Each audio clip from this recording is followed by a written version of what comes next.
Hi, I'm Jerry Ross with Mile High Jeep Club, and you're listening to the Trailhead Podcast.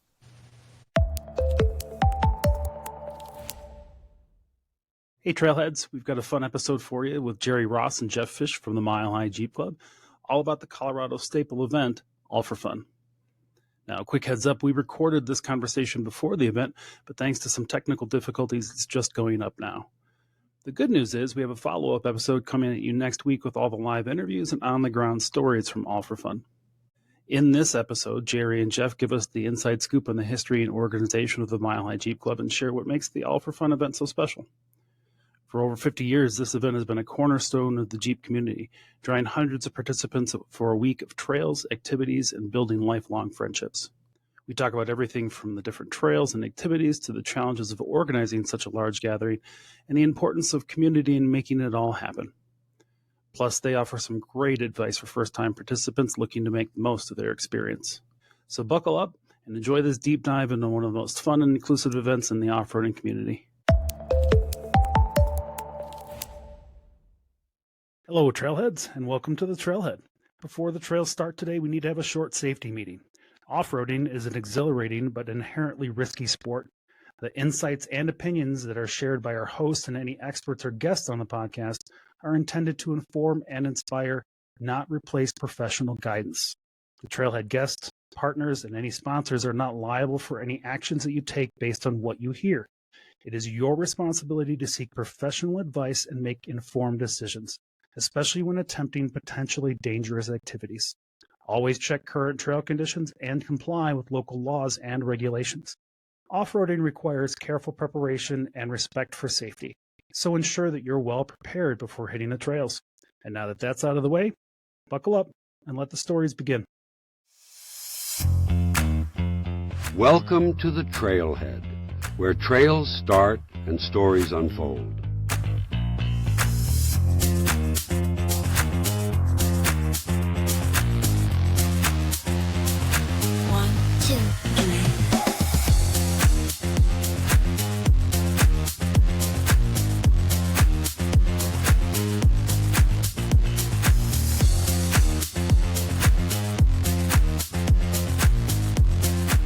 Welcome to the show, everyone. Now here's JD.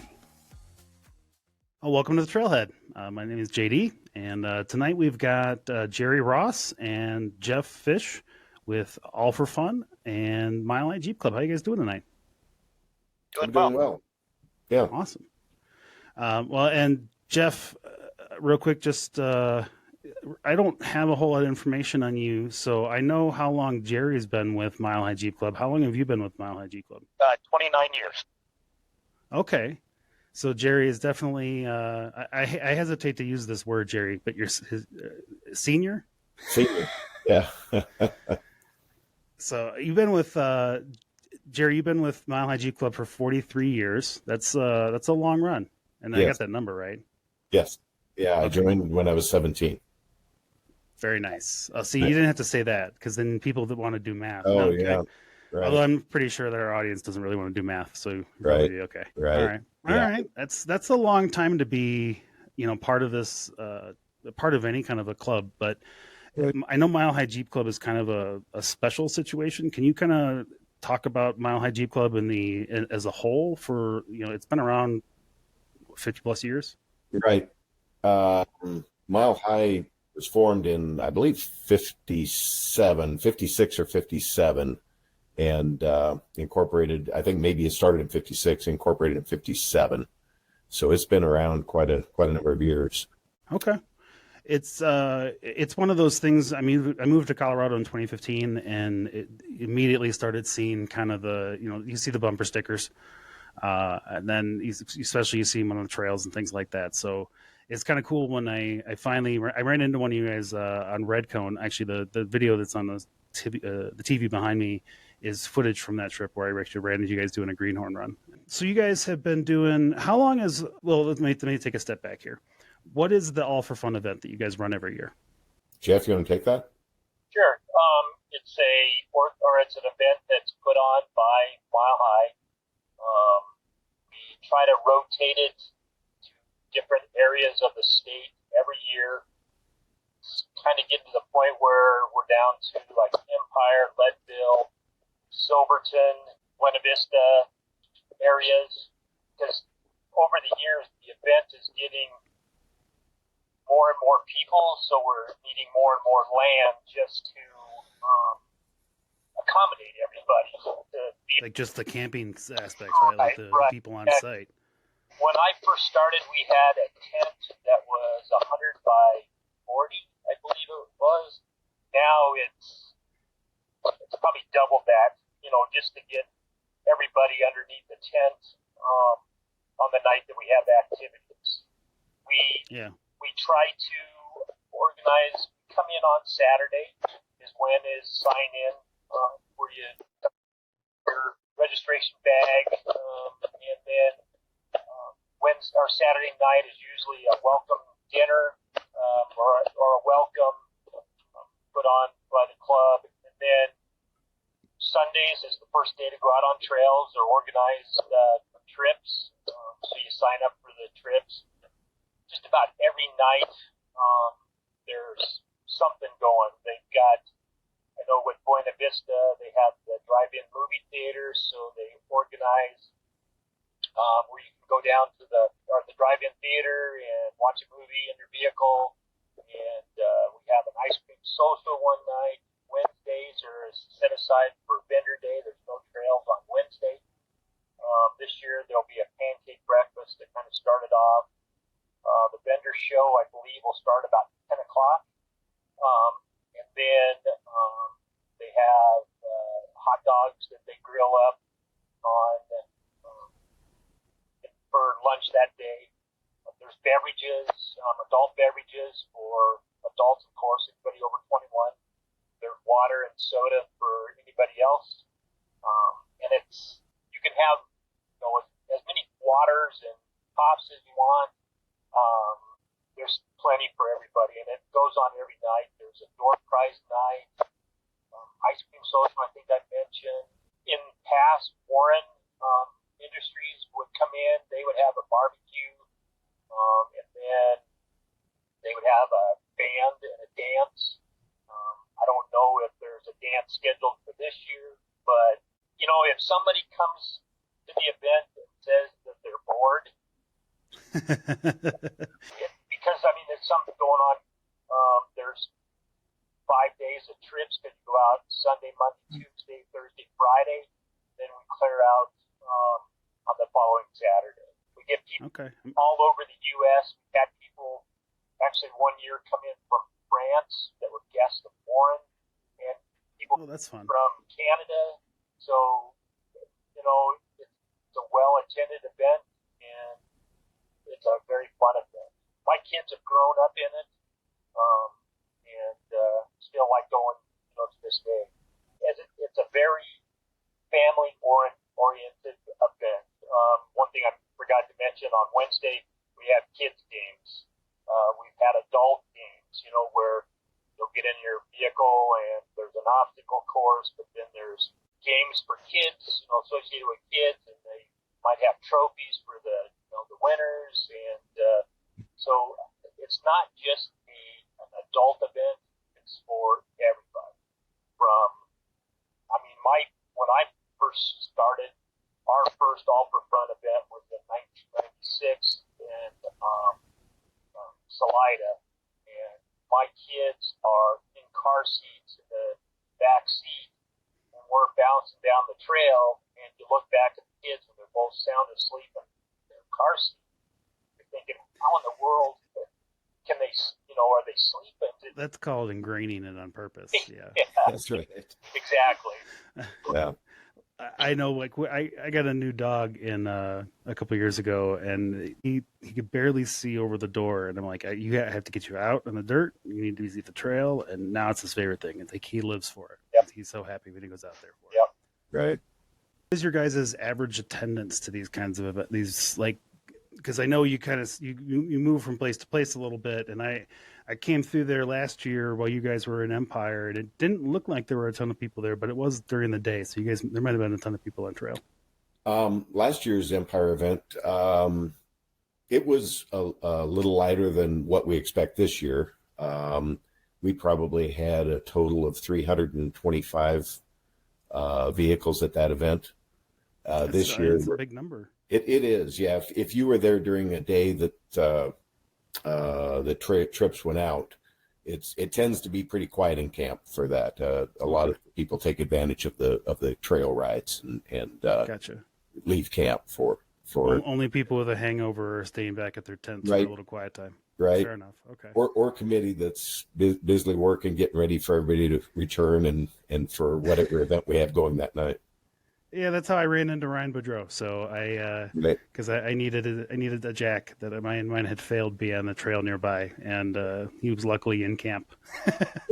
This year's event, we anticipate over 400 vehicles. Just saw a head count, and it'll probably be close to 900 people at this year's event. Wow.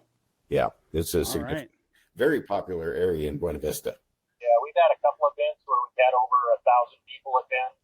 So, Nice. like you said, Buena Vista is a very popular place. It is. Silverton is another very popular place.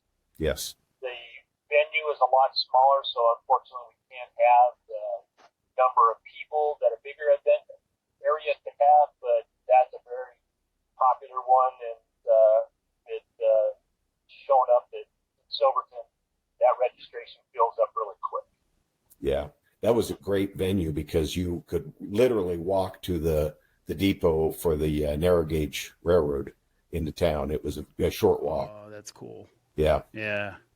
Yeah, and if you're in Colorado and you've never been up that way, especially, I mean, a lot of Colorado trails, like Argentine Pass is my favorite trail in the state. Like, and I realize there are a lot of other ones. Red Cone's beautiful, and Ouray is gorgeous, and everything else like that. But Argentine is the first like above timberline trail that I hit, and it's just ingrained in me now. And now I know all the history about it. That train tracks and when they ripped them up and why they ripped them up, and man, when you get close to it, it's a whole different experience than when you go out wheeling on it.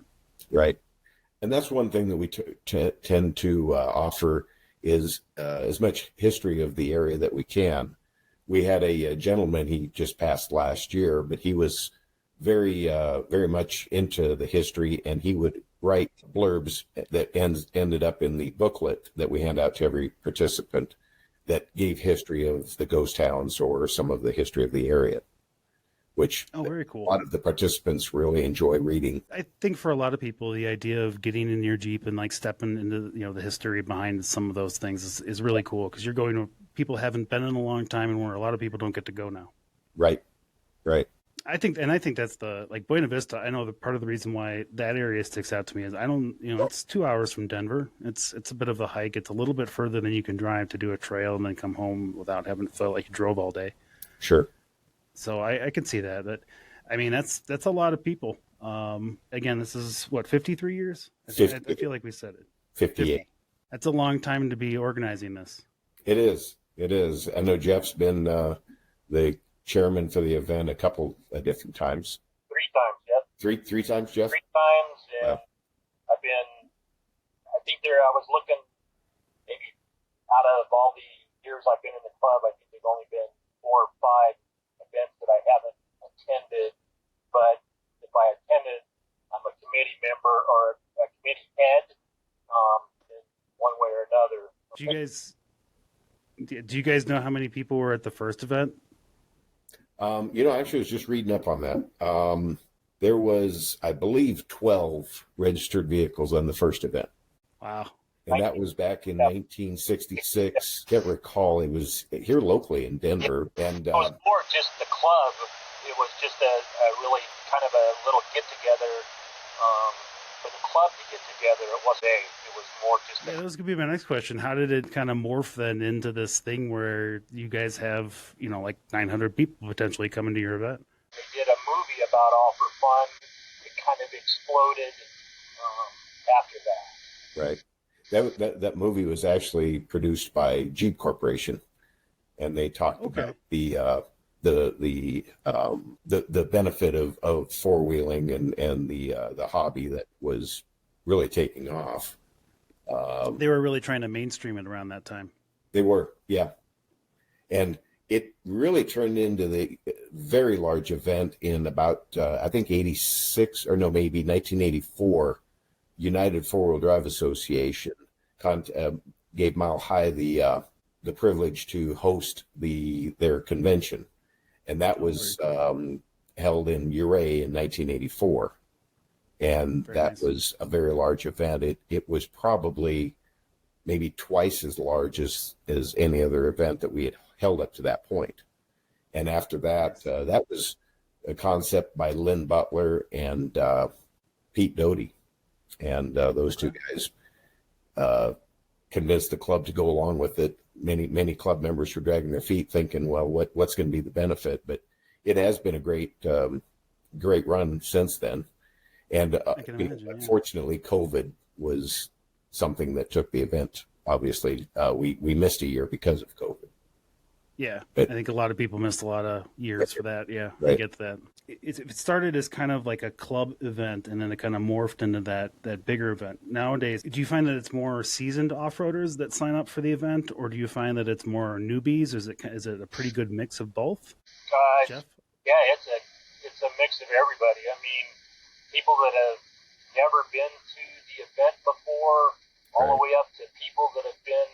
I mean, you'll see one guy come in, actually a couple come in, and we have what they call rockers that'll have the location and the year, and so you get a rocker, and they've got them sewed on their jackets. You know, both sleeves are just covered with the rockers, and and we have trails for people that have stock vehicles, all the way up to extreme trails. The one extreme trail that they'll have up in Buena Vista will be Carnage. That'll be available for people to run. But no, it's people that have never been to the event, and then by the end of the week they say, "Yeah, we can't wait to come back next year." So yeah, it's a mix of everybody. All right. It's pretty exciting to read some of the social media posts and the enthusiasm and the excitement that you see generated from a post. And as it draws nearer, somebody will start a day or two or maybe a week before the event of saying where they're coming from, and people jump in on that. And before you know it, there's, well over 100 comments of where people are coming from and what they're looking forward to doing at the event, and trails they want to run, and trying to connect with people maybe they saw in previous years. That's another thing that happens at these events is a lot of people that you maybe see one time a year, and you reacquaint yourself with them and spend a week with them. It's a great thing for that. I mean, I know personally, some of our other hosts usually they'll talk about that too, like Trail Hero and doing some of these other big events. That when you do those events, it's usually the people that you meet on these runs that end up being friends forever in some way, shape, or form. And I think that's the appeal of doing these kinds of events. I'm typically personally more of a solo wheeler most of the time, with precautions and the rest of it. I'm not dangerous. Just throw that out there because we get lots of mail about it. But doing these kinds of events can be a really great way to find people that are at your level. You're going to find people that like to do the same kind of trails you do because you're going to sign up for the same kind of trails. Right. So I think that allowing those connections to happen is a lot easier. Like we're talking about, like COVID. COVID for a lot of us was not a great thing for being social, and events like these are a great way to kind of force yourself out and get back into it a little bit. Exactly. Figuratively or literally, back in the saddle, right? Exactly. So what do you guys think is the big difference between All for Fun and kind of like the Trail Heroes and things like that? Is it the camaraderie of the event? Is it just kind of the fact that you guys have been doing it for this long, just the rhythm of it? It's real good for everybody to get a lot of time. What do you think kind of the big draw is for folks each year? I probably, I have not attended Trail Hero, but they're probably kind of the same, because of the four-wheeling aspect of it. But it's right. The location. It's more about the terrain that you're getting on top of. Right, exactly. Okay. To that end, are you guys gonna expand anywhere else in the state at any time in the future? Or are you gonna kind of stick to these as a good rotation of areas? Well, there's always the idea of trying to add locations. There's been a few other locations that we've been to, Gunnison for one. And there's been some discussion of maybe trying to bring that location into the rotation again. Okay. There's complications, obviously. Many of the trailheads from the center if we located in Gunnison, many of the trailheads are distance drive, so that would be one thing that is. Okay. And so we try to keep the trailhead within an hour and 15 minutes of base camp. And that makes sense. Because obviously you've got that travel to come back, so it's 2.5 hours on the road. I'll throw Grand Junction in that ring then for you guys. I wheeled there a couple years ago, and I was kind of surprised by what I found in Grand Junction, and then just over the border there in like Thompson Springs and the Book Cliffs. Okay, pretty. It's really nice in a large area. I'd say the only problem with that one might be the time of year. We always take into consideration it being the last week of July. It could be extremely warm. It's desert. Yeah, I think July, even in Buena Vista, is still going to be a bit of it'll be warm. I was up there yesterday, and it was almost 90 yesterday. So camp can be quite warm. You're talking me out of camping. I should tell you this right now. Do that, yeah. You're going to be up in the hills, so you'll be up a lot higher. So sure. Not in camp, so. Yeah, fair enough, but it's got it is a quick cool off at night too, assuming that we got a breeze, but still that's that's a lot of sweat. Yeah. I know in 2019 you were there, Jeff, as well, and that was a pretty warm year if I recall correctly. Yeah, and we had a really bad windstorm that almost took the tent with it. That's true. So we had a picture of every tent post on the one side. Our vehicles were, with our winches, were holding down the tent posts the tent from blowing over to the Arkansas. Right. Wow. I think that Warren used that as a promotional thing too, didn't they, Jeff? I think you should. I mean, any kind of a story like that's going to be good. Yes. Yeah, that's happened a couple times, actually. Happened down in Salida, if I recall, too. Yeah. Well, one year when we were in Silverton, we were getting ready for door prize night, and somebody said, "Hey, does anybody have a Easy Up we could borrow?" So I said, "Yeah, mine's just right here. I'll go get it." So I brought it up and had it next to the tent, and we didn't tie it down, and the wind came up, and my Easy Up landed on the very top of the tent. It was up there. And luckily, somebody from the town came up with a front end loader with a forklift on it, was able to get it off the tent without putting a hole in the tent. So, we've had some rainstorm, hail, but you know what? We have a good time. There you go. I expect hail in July in Colorado. Yeah. And if you're at all familiar with Colorado, if you don't expect it, then I don't know what to tell you. Well, it's usually, All for Fun is usually about the time that the monsoon rains come into the state, so you can expect sometimes some pretty good rainstorms. Right. Well, let's look at the positive side. That's going to cool it off, right? Yeah. That might be a welcome thing at this year's event if we got a few rainstorms in the afternoon, evening. Yep. I mean, that's how Florida works. I think it'll work for us for that one. Nice. Right. All right. Very cool. Yeah. So now I know, there's a number of us that have Jeeps. You guys aren't like vehicle restrictive at all, right? Do you have a restriction on like tire size or anything like that? Nope. Not at all. Nope. Awesome. Now when it comes to the trails, depending on what you're signing up for, if you're going to go up and do like Chinaman's, you're not going to want to drive a stock vehicle up that road. Right. You're going to go up to Antero. You can drive a stock vehicle up we won't tell you can't go, but, you know. We're going to tell you you're probably going to break something really hard.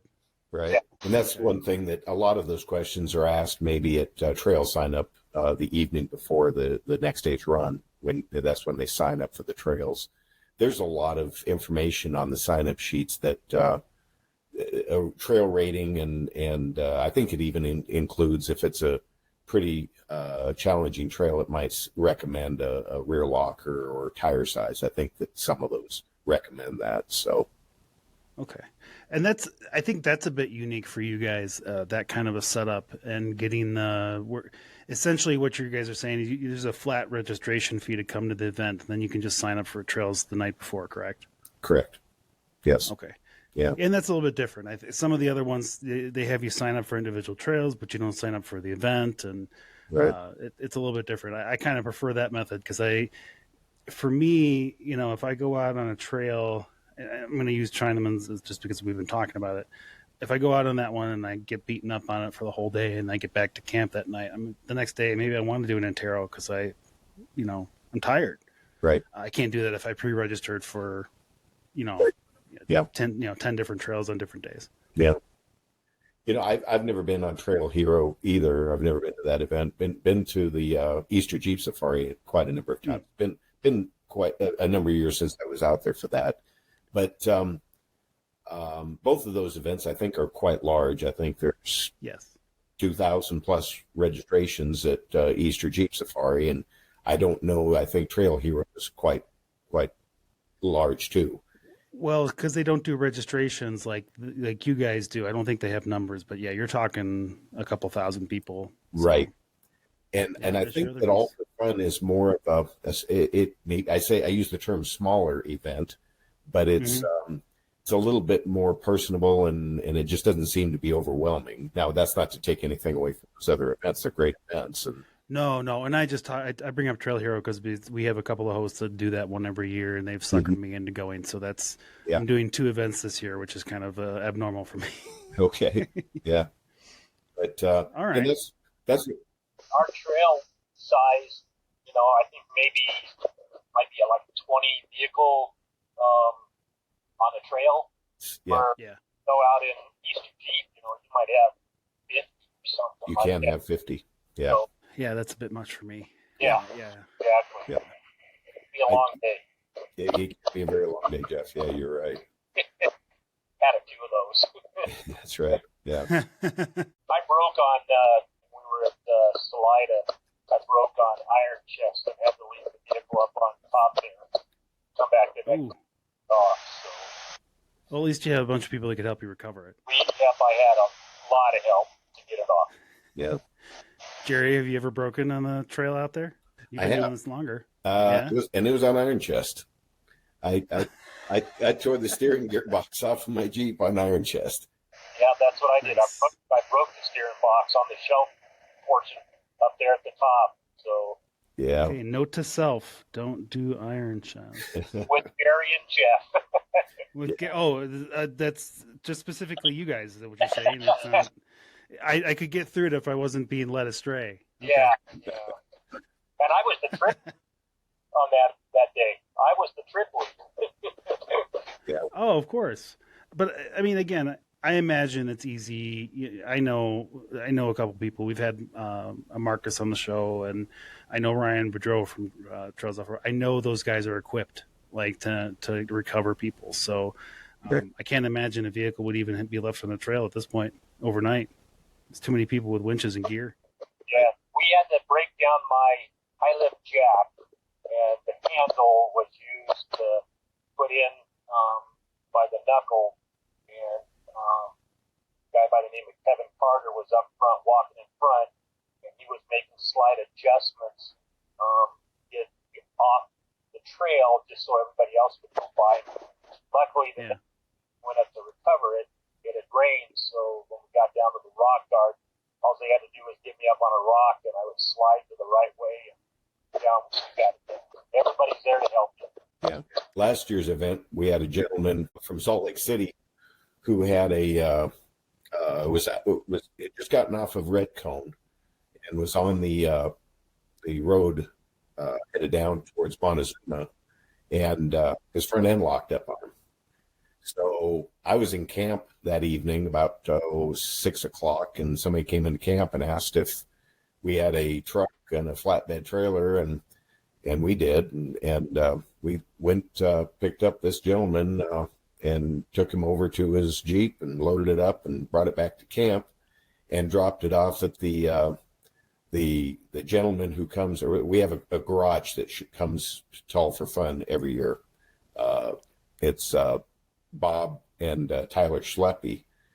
They have Final Drive 4x4 out at Fort Collins, and they will be at this year's event again. I don't know how many years they've been coming, but quite a few years. And that is awesome. They actually that happened on Sunday, and by Wednesday they had the gentleman back up and running.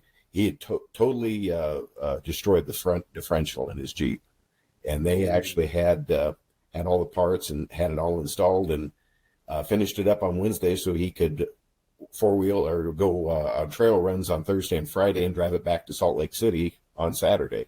Wow. So they just show up with a mobile garage then? They do. Yeah. That's impressive. Yeah. That's really nice. That's nice to know, because I think that would be a fear of mine if I was out, kind of Buena Vista, like we said, is 2 hours from Denver.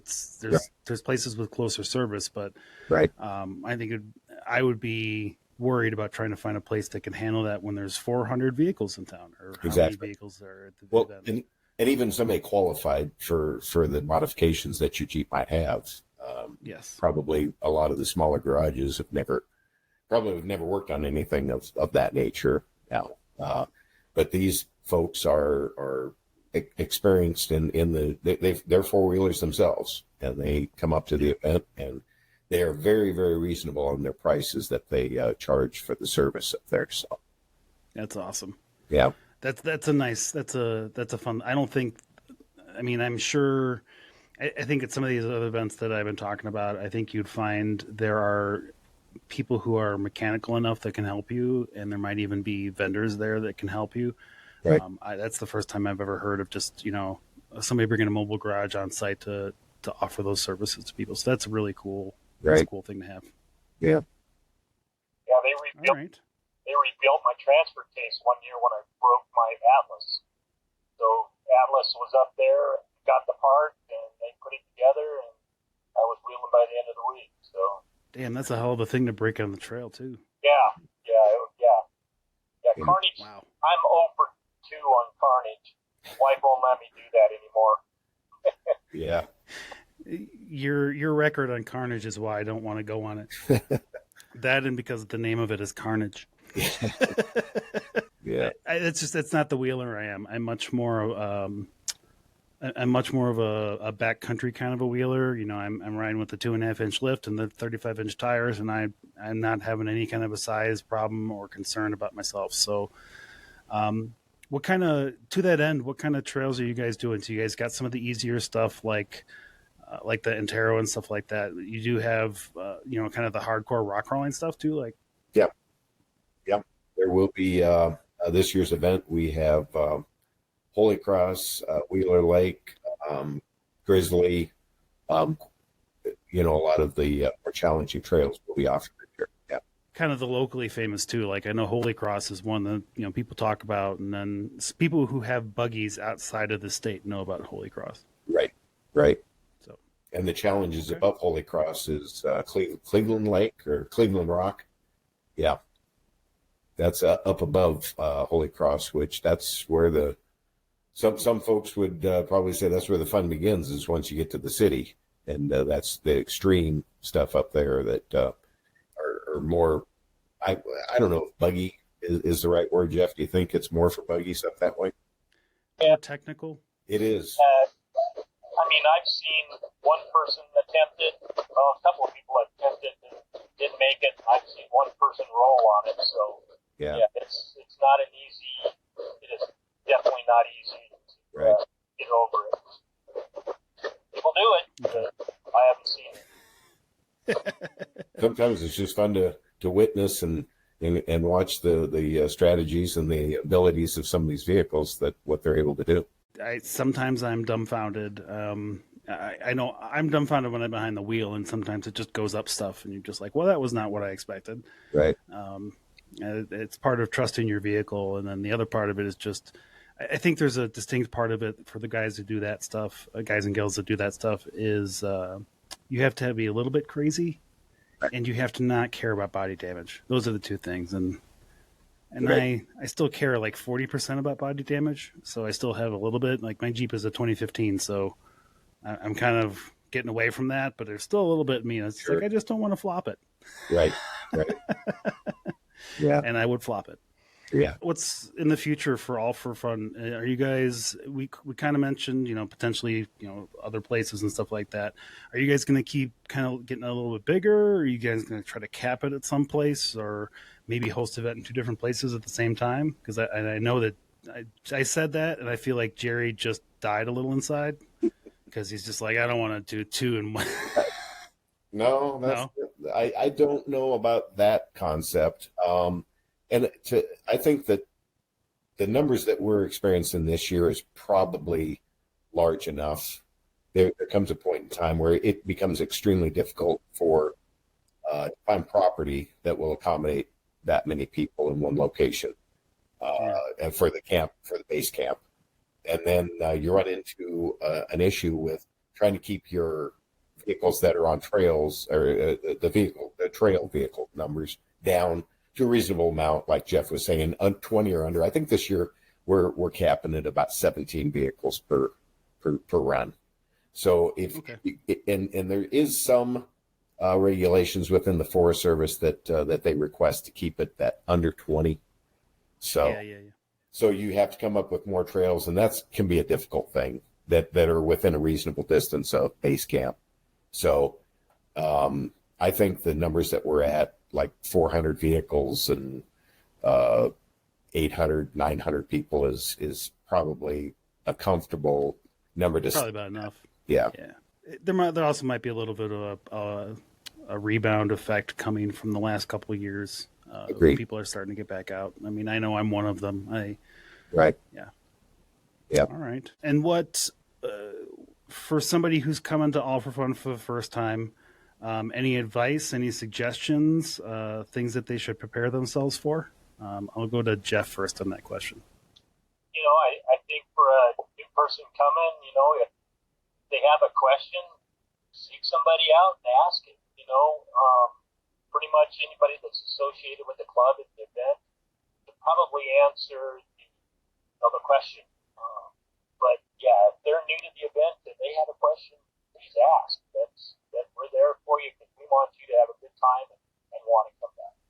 I agree completely with Jeff. Try to experience everything that the event has to offer, or as much as you can. Get to know some people. Get to know your neighbor, your camping neighbor, and again, that's how you meet lifelong friends. And sometimes they are there by themselves too. I know in the past there's been groups that have formed because they were all at the event by themselves, and they put together a real loosely organized group, and they always came back to All for Fun as that loosely organized group, but they met each other, and they became very good friends. So certainly when you do introduce yourself to people out there, and they can offer advice if they've been to the event before, and otherwise, if you're going out and really don't know much about the event, and the strength in numbers, so to speak, with other folks that are in the same situation you are, that you haven't been to an event, don't know too many people, but people are pretty friendly at this event. It's really not hard to make friends and talk to people, like Jeff said, even committee members, and ask, and we're happy to answer any questions that we're able to answer. I'm looking forward to this. I love events like this. I love stuff where people get a chance to get out there and really experience their vehicle and experience someplace new, or just experience someplace that's in their backyard. Right. I think for a lot of people, these areas are in their backyard, and they don't always feel comfortable going to these places by themselves and kind of checking these things out for the first time by themselves. Right. And events like these are kind of open their eyes, and I think it's going to be a lot of fun. You guys have been doing it for so long that I know it's going to be smooth. Yeah. I'm counting on you, Jerry. I'm counting on you in your last minute. Thanks for the vote of confidence, but we've got a great committee, and it's coming together. It's been a challenge, but we've got a good event coming. We really do. Awesome. All right. Well, I feel like I've taken up enough of your time, guys. Jeff, is there anything else that you want to get on record here before we get out of here tonight? No, if anybody's listening that lives in the metro area and wants to even learn more about Mile High Jeep Club, the third Thursday of every month we meet at the Elks Club in Westminster. It's open to anybody, so come and see what we're about. Just be with a bunch of people that enjoy the same thing as getting out and exploring the mountains around the area. That's awesome. All right. Jerry, you? I agree with what Jeff said. It's a great group. Mile High's been around for many, many years. It's a large club that's broken up into smaller clubs called patrols, and there's a patrol for everybody out there that personalities or the frequency of four-wheeling or the difficulty. You can choose from many, many groups to go trail riding with and find what is best fitted to your desire and join that group. So the other thing is go mhjc.org and look at, we've got a lot of information on there that you can find different trails, the trips that you were talking about earlier, the Greenhorn Run. That's all available for public viewing to see when we're going out and when meetings are. So awesome. And what's the website for the All for Fun event? Is it just All for Fun? It's all for it's on the Mile High Jeep Club page, mhjc.org, or Mile High Jeep Club Club Express. Both of those will get you to a link for the All for Fun event, and it talks. Awesome. There's a lot of information on there. This year, unfortunately, it is closed because we've surpassed our registration. But you can look and see what's happening and the schedule of events and even the sponsorships of who's attending and a lot of the vendors that will be present. Not all of them are on there, but a significant number are on there. At the very least, you can put a calendar reminder on there for yourself to sign up for it next year. Exactly. Yes. There you go. Awesome. All right. Well, if you're out there and you're listening, definitely come see us at the vendor show on the 24th of July at the All for Fun event in Buena Vista.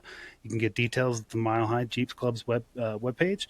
And regardless of what year you're listening to this, if it's 2024 or 2025 or whatever, check them out. I highly doubt that the event is going to end, so just check them out. They're going to be doing this every July and until somebody tells them they can't. That's right. All right. Well, Jeff, thank you very much for joining us. Jerry, thank you much for joining us. Looking forward to seeing you guys next month. And it's going to be a lot of fun, a lot of firsts for a lot of people in this run. Thank you for having us. Yeah, thank you. Appreciate it. Awesome. All right. Well, thank you guys very much. And we'll see everybody else. We'll see you all next time at the Trailhead. Thank you. Hi, I'm Jeff Fish with Mile High Jeep Club, and you've been listening to Trailhead Podcast.